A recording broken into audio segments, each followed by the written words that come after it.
my daughter and I were at Red Robin, and she had already paid the bill, and we were getting ready to leave, and I was taking half of my sandwich home, and I couldn't grasp it. And that's the first sign of anything, is I just could not grasp the hamburger. And my daughter, God bless her, she had just heard about what happens in a stroke.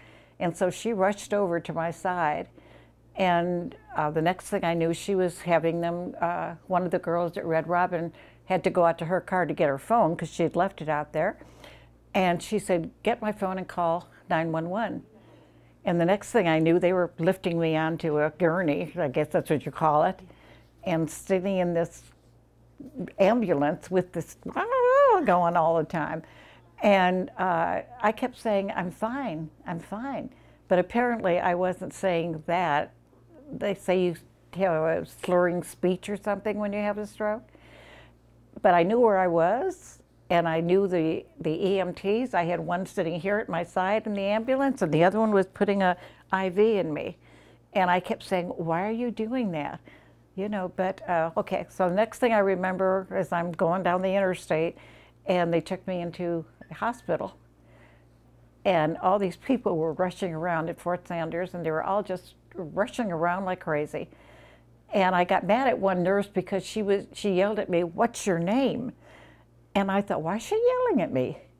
Apparently, I couldn't tell them my name, but I didn't know that. And then, of course, the next thing I remember is I am in an operating room, and there is a doctor at the bottom. I didn't know it was Dr. Hickson at the time. And I thought they were doing a angioplasty or something, because I have had those done. I had no idea what was wrong with me.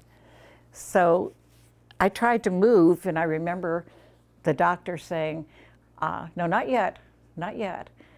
And then finally he said, okay, you can move now. And I went, wow, that's great.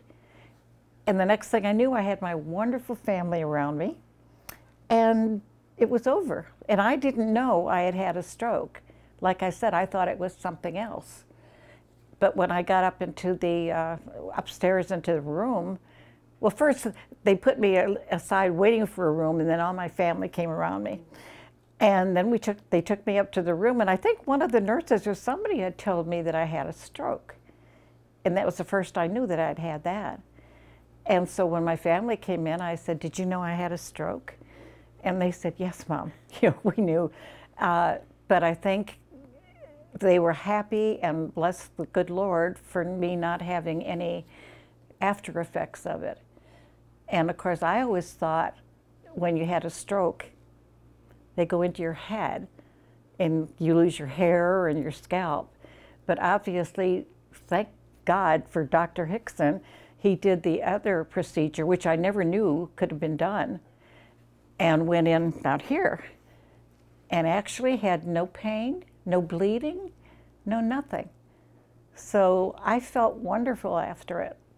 And that's probably my whole story. The next day, I think they were kind of surprised that I wasn't having any effects or ill effects from it.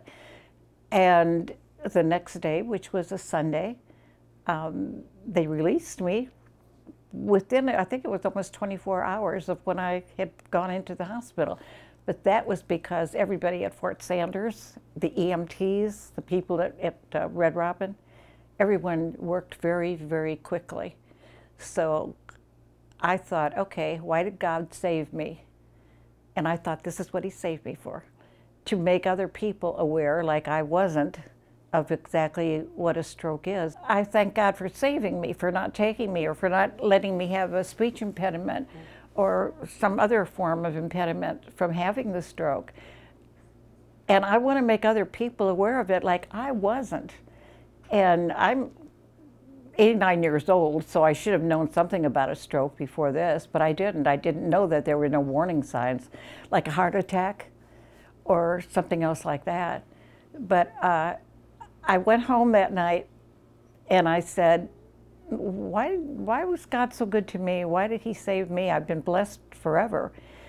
And then they called, and Dr. Hickson, rather, before he discharged me, had said, would I be willing to talk about it? And I went, yes, anything I can do to make people aware of, like I said, there's no warning signs, it just happens. And I thought, if that's what God wants me to do, then that's what I'm going to do.